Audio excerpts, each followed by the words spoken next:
Welcome back to my channel exploring with Pinky. পুরাতন গ্রাম বাংলার একটি রেসিপি হলো মান কচু বাটা। এখন আপনারা বাড়িতেই অত্যন্ত কম সময়ের মধ্যে এবং গুটি কয়েক উপকরণ ব্যবহার করে এই রেসিপিটা বানিয়ে ফেলতে পারেন।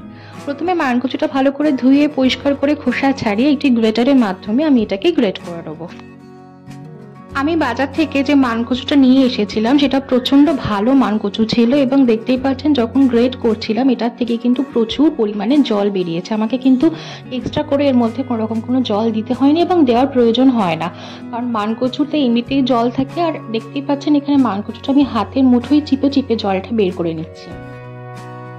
আমি এখানে শিলপাটা ব্যবহার করেছি, আপনারা চাইলে কিন্তু মিক্সিতেও এটা পেস্ট করতে পারেন। শিলপাটার মধ্যে আমি যে গ্রেট করে রেখেছিলাম মানকচুগুলো সেগুলো আমি বেটে নেব এবং সাথে কিছু উপকরণ অ্যাড করব। যেমন ধরুন এখানে আমি অনেকটা কাঁচা লঙ্কা, কারণ মানকচু একটুখানি ঝালঝালি ভালো লাগে খেতে, অনেকটা কাঁচা লঙ্কা দিয়েছি আর দিয়েছি রসুন এবং দিয়েছি কালো সর্ষে।